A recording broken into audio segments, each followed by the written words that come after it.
Hi guys, മൾട്ടിടാസ്കിൻ്റെ പുതിയൊരു വീഡിയോയിലേക്ക് എല്ലാവർക്കും സ്വാഗതം. നമ്മളിന്ന് BMW രണ്ട് ബൈക്കുകളെ കുറിച്ചാണ് സംസാരിക്കുന്നത്. ഒന്ന് നമ്മുടെ 310 G310 എന്ന് പറയുന്ന ഓഫ് റോഡിങ് അല്ലെങ്കിൽ ഒരു അഡ്വഞ്ചർ ബൈക്കാണ്. അതുപോലെ തന്നെ അടുത്തതെന്ന് പറയുമ്പോൾ നമ്മുടെ സ്ട്രീറ്റ് ഫൈറ്റർ ആയിട്ടുള്ള G310R ആണ്. അപ്പോൾ ആദ്യം തന്നെ രണ്ടിൻ്റെയും BS6 എഡിഷനെ കുറിച്ചിട്ടാണ് ഞാൻ ഇന്ന് പറയാനായിട്ട് പോകുന്നത്.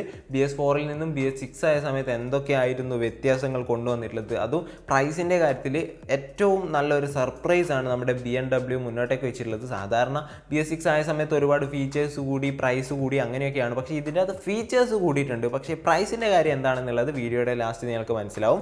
ഓക്കെ, ആദ്യം തന്നെ നമ്മുടെ 310GS, അതായത് നമ്മുടെ അഡ്വഞ്ചർ ബൈക്കിൻ്റെ ലുക്കിൻ്റെ ഭാഗത്ത് നിന്ന് തന്നെ സ്റ്റാർട്ട് ചെയ്യാം. ലുക്ക് വൈസ് നമ്മുടെ BS6 എഡിഷൻ ആയ സമയത്ത് വലിയൊരു ചേഞ്ച് ഒന്നും വന്നിട്ടില്ലെങ്കിലും നമ്മുടെ റാലി എഡിഷൻ എന്ന് പറഞ്ഞിട്ടൊരു പുതിയ കളർ സ്കീം കൊണ്ടുവന്നിട്ടുണ്ട്. ഇതിൻ്റെ നമുക്കൊരു റെഡ് ആൻഡ് ബ്ലൂ ആ ഒരു തീമിലാണ് വണ്ടി കാണാനായിട്ട് സാധിക്കുന്നത്. എനിക്കെന്തോ ഭയങ്കരമായിട്ട് ഇഷ്ടപ്പെട്ട രീതിയിലാണ് ഞാൻ ഏതായാലും ഫോട്ടോസ് കാണിച്ചു തരാം. ഇനി ഇതിൻ്റെ മറ്റുള്ള വ്യത്യാസങ്ങൾ എന്തൊക്കെയാണെന്ന് നോക്കാം. ഞാൻ നേരത്തെ പറഞ്ഞതുപോലെ തന്നെ ടാങ്കിൻ്റെ ഭാഗത്ത് എന്തോ വ്യത്യാസം വന്നിട്ടുണ്ട്. അതുപോലെ തന്നെ ഫുൾ LED ആക്കിയിട്ടുണ്ട് വണ്ടി എന്ന് പറയുന്നത്. ആദ്യം നമുക്ക് ഹെലോജൻ ബൾബായിരുന്നു ഹെഡ്ലൈറ്റും ഇൻഡിക്കേറ്റേഴ്സും ഒക്കെ ഉണ്ടായിരുന്നത്. പക്ഷേ ഇപ്പോൾ ഫുള്ളി LED ആണ്. ഹെഡ്ലൈറ്റ് ആയാലും അതുപോലെ തന്നെ ഇൻഡിക്കേറ്റേഴ്സ് ആയാലും ഒക്കെ LED ആക്കി മാറ്റിയിട്ടുണ്ട്.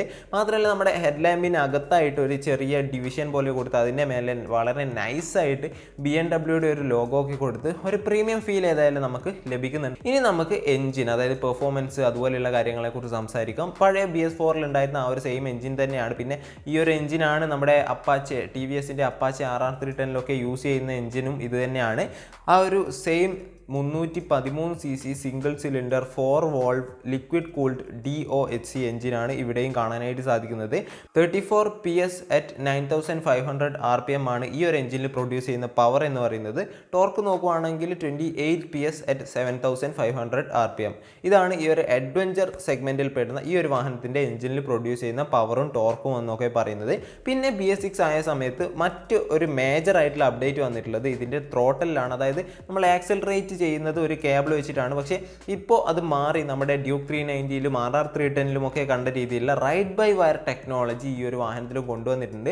അതുകൊണ്ട് തന്നെ ഒന്ന് നമ്മുടെ ആക്സലറേഷനും കാര്യങ്ങളൊക്കെ ഒന്ന് സ്മൂത്ത് ആവും. അങ്ങനെയുള്ള കുറച്ച് സ്പെസിഫിക്കേഷനും കാര്യങ്ങളൊക്കെ വണ്ടിയിൽ എക്സ്ട്രാ വന്നിട്ടുണ്ട് എന്ന് നമുക്ക് പറയാനായിട്ട് സാധിക്കും. ഗിയർ ബോക്സ് 6 സ്പീഡ് തന്നെയാണ്. പക്ഷേ അവിടെയും ചെറിയൊരു വ്യത്യാസം വന്നിട്ടുള്ളത് എന്താണെന്ന് വെച്ചിട്ടുണ്ടെങ്കിൽ ക്ലച്ചിൻ്റെ ഭാഗത്താണ്. സ്ലിപ്പർ ക്ലച്ച് ഫെസിലിറ്റി വാഹനത്തിൽ കൊണ്ടുവന്നിട്ടുണ്ട്. മാത്രമല്ല ഈ ക്ലച്ചിൻ്റെ ലിവറും അതുപോലെ തന്നെ നമ്മുടെ ഫ്രണ്ട് ബ്രേക്കിൻ്റെ ലിവറും ഒക്കെ നമുക്ക് അഡ്ജസ്റ്റബിൾ ആണ്. അതിൻ്റെ ആ ഒരു ടൈറ്റ്നസ്സും കാര്യങ്ങളൊക്കെ നമുക്ക് അഡ്ജസ്റ്റ് ചെയ്യാനുള്ള ഒരു നോബും കാര്യങ്ങളൊക്കെ അവിടെ കൊണ്ടുവന്നിട്ടുണ്ട്. പൊതുവെ പ്രീമിയം സെഗ്മെൻറ്റ് ബൈക്കുകളിലൊക്കെ കാണുന്ന ആ ഒരു ഫീച്ചർ നമ്മുടെ BS6 എഡിഷൻ 310GSലും അതുപോലെ തന്നെ 310Rലും അവൈലബിൾ ആവുന്നുണ്ട് എന്നുള്ളത് വളരെ മികച്ച ഒരു കാര്യം തന്നെയായിട്ടാണ് എനിക്ക് പേഴ്സണലി തോന്നുന്നത് കേട്ടോ. അപ്പോൾ ഇനി നമ്മുടെ റൈഡിംഗ് പോസ്ചർ നോക്കുകയാണെങ്കിൽ ഒന്നും പറയാനില്ല.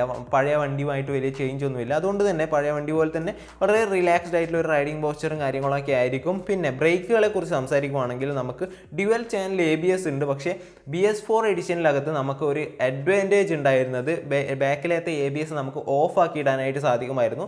പല ഓഫ് റോഡിങ് താല്പര്യപ്പെടുന്ന പല ആൾക്കാരുടെയും ഒരു ഫേവറേറ്റ് സ്പോട്ട് എന്ന് പറയുന്നത് ആ ഒരു ഡ്രിഫ്റ്റൊക്കെ ചെയ്ത് എടുക്കുന്നതാണ്. പക്ഷേ ഇത്തവണ നമുക്ക് ആ ഒരു ബാക്കിലത്തെ ABS ഓഫ് ആക്കാനുള്ള ഓപ്ഷൻ അവർ റിമൂവ് ചെയ്ത് കളഞ്ഞു.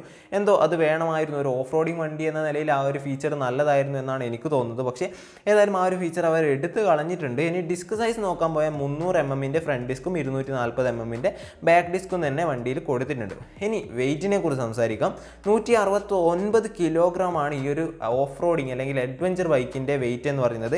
അപ്പോൾ അതാണ് വെയിറ്റിൻ്റെ കാര്യം എന്ന് പറയുന്നത്. അത്രത്തോളം വലിയൊരു വെയിറ്റ് ഒന്നുമല്ല. സാധാരണ പൊതുവെ അഡ്വഞ്ചർ ബൈക്സിന് അത്യാവശ്യം വെയിറ്റ് ഉണ്ടാകും. പക്ഷേ ഇത് അത്രത്തോളം ഹെവി അല്ല.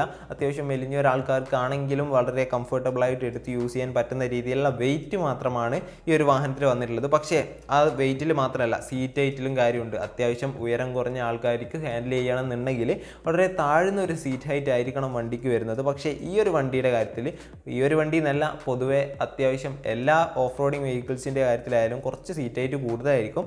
അതുകൊണ്ട് തന്നെ 835 mm ആണ് ഈ ഒരു വാഹനത്തിൻ്റെ സീറ്റ് ഹൈറ്റ് വന്നിട്ടുള്ളത്. സോ 5.5 അല്ലെങ്കിൽ 5.6 താഴോട്ടുള്ള ആൾക്കാർക്ക് കുറച്ച് ബുദ്ധിമുട്ടുണ്ടാകാനുള്ള ചാൻസ് ഉണ്ട്. സോ വണ്ടി വാങ്ങാൻ പോകുന്ന ആരെങ്കിലും ഒക്കെ ഉണ്ടെങ്കിൽ നേരെ ടെസ്റ്റ് ഡ്രൈവ് അടിച്ചതിന് ശേഷം വണ്ടി വാങ്ങാനായിട്ട് ശ്രമിക്കുക എന്നുള്ളതാണ്. ഗ്രൗണ്ട് ക്ലിയറൻസ് നോക്കാൻ പോയാൽ നമ്മുടെ റോയൽ എൻഫീൽഡിൻ്റെ ഹിമാലയനിലൊക്കെ കണ്ട ആ ഒരു വലിയ ഗ്രൗണ്ട് ക്ലിയറൻസ് ഇവിടെയുണ്ട്. 220 mm ആണ്. സോ നമുക്ക് കണ്ണും അടച്ച് കേരളത്തിലെ റോഡിലൂടെയൊക്കെ ചീറിപ്പായാവുന്നുള്ളതാണ് അതിൻ്റെ ഒരു ഗുണം എന്ന് പറയുന്നത്. കാരണം കുണ്ടും കുഴിയിലൊക്കെ ഒക്കെ വീണാലും അടി തട്ടുന്ന പ്രശ്നമൊന്നും ഉണ്ടാവാനുള്ള ചാൻസ് ഇല്ല. ഇനി സസ്പെൻഷനെ കുറിച്ച് സംസാരിക്കാം. 41 mm അപ്സൈഡ് ഡൗൺ ഫോർക്കാണ് ഈ ഒരു വാഹനത്തിൽ യൂസ് ചെയ്തിട്ടുള്ളത്. ആസ് എൻ അഡ്വഞ്ചർ ബൈക്ക് ഇതിൻ്റെ ഒരു അപ്സൈഡ് ഡൗൺ ഫോർക്ക് എന്തുകൊണ്ട് വെച്ചു എന്ന് ചോദിച്ചാൽ ആ ഒരു പ്രീമിയം ഫീലും കാര്യങ്ങളൊക്കെ നിലനിർത്താൻ വേണ്ടിയിട്ട് തന്നെയാണെന്ന് പറയേണ്ടി വരും. മാത്രമല്ല ഒരു ഗോൾഡൻ കളറിൽ ഉള്ള ഒരു പ്രീമിയം ബൈക്കിൻ്റെതായിട്ടുള്ള ഫീലും കാര്യങ്ങളൊക്കെ കൊടുക്കുന്ന ഫോർക്ക് തന്നെയാണ് ഇവിടെ യൂസ് ചെയ്തിട്ടുള്ളത്. പക്ഷേ ഇതിൻ്റെ സസ്പെൻഷൻ ട്രാവൽ നോക്കുവാണെങ്കിൽ ഒരു ഓഫ് റോഡിങ് കാറ്റഗറിയിൽപ്പെട്ട ബൈക്കിന് കൊടുക്കാൻ പറ്റിയ ഒരു ട്രാവലും കാര്യങ്ങളൊക്കെ ഉണ്ട് ഈ ഒരു സസ്പെൻഷൻ എന്ന് പറയുന്നത്. അതായത് 180 mm ട്രാവൽ ഉണ്ട്. നമ്മുടെ ഹിമാലയനിലൊക്കെ കാണുന്ന ആ ഒരു സെയിം സസ്പെൻഷൻ സെറ്റപ്പിൻ്റെ ആ ഒരു ഫീലായിരിക്കും നമുക്ക് വണ്ടിയിൽ നിന്ന് അവൈലബിൾ ആവുന്നത്. റിയർ സസ്പെൻഷൻ പ്രീലോഡ് അഡ്ജസ്റ്റബിൾ ആയിട്ടുള്ള ഒരു മോണോഷോക്ക് സസ്പെൻഷനാണ് അവൈലബിൾ ആകുന്നത്. ടയേഴ്സിൻ്റെ കാര്യം നോക്കാൻ പോയി കഴിഞ്ഞാൽ നമുക്ക് ഫ്രണ്ട് ടയർ 110/80 ആണ്. 19 ഇഞ്ചിൻ്റെ അലോയ് വീലാണ് ഫ്രണ്ടിൽ യൂസ് ചെയ്തിട്ടുള്ളത്. ബാക്കിലേക്ക് വരുമ്പോൾ 150/70 ടയേഴ്സാണ് യൂസ് ചെയ്തിട്ടുള്ളത്. മാത്രമല്ല ഇതിൻ്റെ അത് നമുക്ക് 17 ഇഞ്ചിൻ്റെ അലോയ് വീലാണ് ബാക്കിൽ യൂസ് ചെയ്തിട്ടുള്ളത്. സോ ഒരു ബൾക്കി ഫീൽ കിട്ടുന്നതിനായിട്ടാണ് ഇങ്ങനെയുള്ള ഒരു 150 അല്ലെങ്കിൽ 150 സെഗ്മെൻറ്റ് ടയേഴ്സ് യൂസ് ചെയ്തിരിക്കുന്നത്. കുറച്ചുകൂടി വണ്ടി ഒരു ബിഗ് ബൈക്ക് ഫീൽ നമുക്ക് കിട്ടുന്നതായിരിക്കും. പിന്നെ മൾട്ടി പേർപ്പസ് ടയറാണ്, മെക്സലറിൻ്റെ ട്യൂബ്ലെസ് ടയേഴ്സാണ് ഈ ഒരു വാഹനത്തിൽ യൂസ് ചെയ്തിട്ടുള്ളത്. സോ അത്യാവശ്യം ഓഫ് റോഡിങ്ങിനും പറ്റും, അതുപോലെ തന്നെ റോഡ് പേർപ്പസിനായാലും നമുക്ക് അത്യാവശ്യം യൂസ് ചെയ്യാം. ഇനി ടാങ്ക് കപ്പാസിറ്റി, ഒരു അഡ്വഞ്ചർ ബൈക്കാണ്, ലോങ് റൈഡൊക്കെ പോകേണ്ട ആവശ്യം വരുന്ന ബൈക്കാണ്. സോ ടാങ്ക് കപ്പാസിറ്റി വളരെ അറിഞ്ഞിരിക്കേണ്ട ഒരു കാര്യം തന്നെയാണ്. ഏതായാലും 11 ലിറ്ററിൻ്റെ ടാങ്കാണ്. അത്രത്തോളം വലിയൊരു ടാങ്കൊന്നും അല്ലെങ്കിലും വലിയ കുഴപ്പമില്ലെന്ന് പറയാം അല്ലേ. ഓക്കെ, അത്തരത്തിലാണ് ഈ ഒരു ടാങ്ക് കപ്പാസിറ്റി വന്നിട്ടുള്ളത്. വലിയൊരു എന്താ പറയുക, ഒരു എക്സ്ട്രാ ഓർഡിനറി എന്നൊന്നും പറയാനില്ല, എങ്കിലും അഡ്ജസ്റ്റബിൾ ആയിട്ടുള്ള ഒരു ടാങ്കും കാര്യങ്ങളൊക്കെയാണ്. പിന്നെ ഈ ഒരു വണ്ടിക്ക് അത്യാവശ്യം മൈലേജും കാര്യങ്ങളൊക്കെ ഉണ്ടെന്നാണ് അറിയാനായിട്ട് സാധിച്ചത്. അത് വെച്ച് നോക്കുമ്പോൾ വലിയ പ്രശ്നം വരത്തില്ലെന്ന് തോന്നുന്നു. അതുപോലെ തന്നെ BS6 ആയ സമയത്ത് എല്ലാ വണ്ടിക്കും 15% മൈലേജ് ഇൻക്രീസ് ആവേണ്ടതാണ്. അതും കൂടി വെച്ച് നോക്കുന്ന സമയത്ത് നല്ലൊരു ടാങ്ക് റേഞ്ച് തന്നെ കിട്ടുമെന്ന് പ്രതീക്ഷിക്കാം. ഇൻസ്ട്രുമെൻറ്റ് കൺസോളിലൊന്നും വേറെ വലിയ ചേഞ്ച് ഒന്നും ഇല്ല കേട്ടോ. BS4 എഡിഷനിൽ കണ്ട ഏകദേശം ആ ഒരു ഇൻസ്ട്രുമെൻറ്റ് കൺസോൾ തന്നെയാണ്. അതുകൊണ്ട് അതിനെക്കുറിച്ച് പ്രത്യേകിച്ചൊന്നും പറയാനില്ല. അത്യാവശ്യം നല്ല ഇൻഫോർമേഷനും കാര്യങ്ങളൊക്കെ തരുന്ന ഒരു ഡിജിറ്റൽ മീറ്റർ എന്ന് പറയാം. ഇനി ഈ ഒരു വാഹനത്തിൻ്റെ വില, ആദ്യം 3 ലക്ഷം രൂപയ്ക്ക് മേലോട്ടായിരുന്നു ഈ ഒരു വാഹനത്തിന് എക്സ് ഷോറൂം വില വന്നിരിക്കുന്നത്. പക്ഷേ ഈ ഒരു BS6 ആയ സമയത്ത് ഇത്രയും ഫീച്ചേഴ്സ് വന്നെങ്കിൽ പോലും വണ്ടിയുടെ വില താഴോട്ടേക്കാണ് വന്നിട്ടുള്ളത്. 2,93,000 രൂപയാണ് ഈ ഒരു വാഹനത്തിന് ഇപ്പോൾ എക്സ് ഷോറൂം പ്രൈസ് വന്നിട്ടുള്ളത്. ഇനി നമ്മുടെ 310R നെയ്ക്കിഡ് സ്ട്രീറ്റ് ഫൈറ്റർ എന്നൊക്കെ വിളിക്കാൻ പറ്റുന്ന ഒരു വാഹനം. ഇതിൻ്റെ ഡിസൈൻ വെച്ച് നോക്കുവാണെങ്കിൽ ഞാൻ നേരത്തെ പറഞ്ഞതുപോലെ തന്നെ റാലി എഡിഷൻ എന്ന് പറയുന്ന ഒരു എഡിഷൻ, അതിൻ്റെ അത് നമുക്ക് നമ്മുടെ അലോയ് വീലൊക്കെ ഒരു റെഡ്, അതുപോലെ തന്നെ ഫ്രെയിമും റെഡ്, പിന്നെ മറ്റുള്ള ഒരു പ്രത്യേകതരം ലുക്കിലാണ് ആ ഒരു റാലി എഡിഷൻ വന്നിട്ടുള്ളത്. പിന്നെ ടാങ്കിൻ്റെ ഭാഗത്താണെങ്കിൽ ടാങ്കിൻ്റെ പുറമേയുള്ള ആ ഒരു സൈസൊക്കെ കൂടി ഒരു ബിഗ് ബൈക്ക് ഫീൽ, ഒരു ബൾക്കി ബൈക്കിൻ്റേതായിട്ടുള്ള ഫീലും കാര്യങ്ങളൊക്കെ കൊടുത്തിട്ടുണ്ട്. പിന്നെ ആ ഒരു ഹെഡ് ലാമ്പ് LED ആയിട്ടുണ്ട് എന്നത് മാത്രമല്ല, LED ആയതിനു ശേഷം ചെറിയൊരു ഡിഫറൻസ് ഒക്കെ ആ ഒരു ഷേപ്പിൽ വന്നതുകൊണ്ട് എവിടെയൊക്കെ ഒരു സൂപ്പർ ബൈക്കിൻ്റെ ലുക്കും കാര്യങ്ങളൊക്കെ നമ്മുടെ 310R BS6 എഡിഷനിൽ കാണാനായിട്ട് സാധിക്കുന്നുണ്ട് എന്നുള്ളതാണ് അതിൻ്റെ ഒരു ഹൈലൈറ്റ് ആയിട്ട് പറയാനുള്ളത്. പിന്നെ ഞാൻ നേരത്തെ പറഞ്ഞതുപോലെ തന്നെ LED ഹെഡ് ലാമ്പും LED ഇൻഡിക്കേറ്റേഴ്സും അതിൻ്റെ അകത്ത് നമുക്ക് ചെറിയൊരു BMWയുടെ ലോഗോ കാര്യങ്ങൾ അതൊക്കെ സെയിം ആയിട്ട് ഈ ഒരു 310Rലേക്കും കൊണ്ടുവന്നിട്ടുണ്ട്.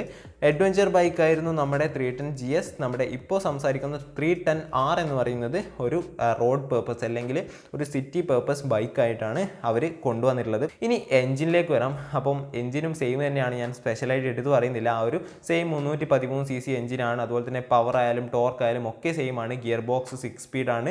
ക്ലച്ച് സ്ലിപ്പർ ക്ലച്ച് ആയിട്ടുണ്ട് BS6 ആയ സമയത്ത്. ടാങ്ക് കപ്പാസിറ്റി സെയിം ആണ്, 11 ലിറ്റർ ആണ്. പിന്നെ റൈഡ് ബൈ ത്രോട്ടൽ, അതായത് നമ്മൾ നേരത്തെ കണ്ട റൈഡ് ബൈ വയർ ടെക്നോളജി GSൽ നിന്ന് നമ്മുടെ ഈ ഒരു സംഭവം, അതായത് ഈ ഒരു 310Rലേക്ക് വന്ന സമയത്തും അതേ റൈഡ് ബൈ വയർ ടെക്നോളജി കൊടുത്തിട്ടുണ്ട്. പിന്നെ ബ്രേക്കിംഗ് ആണെങ്കിലും ഡ്യുവൽ ചാനൽ ABS, അതുപോലെ തന്നെ ഡിസ്ക് സൈസ് ഒന്നും തന്നെ ചേഞ്ച് ഇല്ല. നമ്മുടെ GSൽ കണ്ട സെയിം ബ്രേക്കിംഗ് തന്നെയാണ് ഇവിടെയും യൂസ് ചെയ്തിട്ടുള്ളത്. ഇനി മറ്റുള്ള ചേഞ്ചസ് എന്തൊക്കെയാണെന്ന് അറിയണ്ടേ. റൈഡിങ് പോസ്ചറിനെ കുറിച്ച് നോക്കുകയാണെങ്കിൽ ഒരു അഡ്വഞ്ചർ ബൈക്കായിരുന്ന GSൽ വളരെ റിലാക്സ്ഡ് ആയിട്ട് ഇരുന്ന് ഓടിക്കാമായിരുന്നു. പക്ഷേ ഇതിലേക്ക് വരുമ്പോൾ കുറച്ചുകൂടി ഒന്ന് കമ്മിറ്റഡ് ആയി ഇരുന്ന് കുറച്ചൊരു ചെറിയ അഗ്രഷൻ ഒക്കെ ആയിരിക്കും ഈ ഒരു വാഹനത്തിൻ്റെ റൈഡിങ് പോസ്ചറിൽ ഉണ്ടാവുക. പിന്നെ സീറ്റ് വളരെ കുഷനിങ് ഉള്ള സീറ്റാണ് എന്നാണ് ഞാൻ പറഞ്ഞു കേട്ടിട്ടുള്ളത്.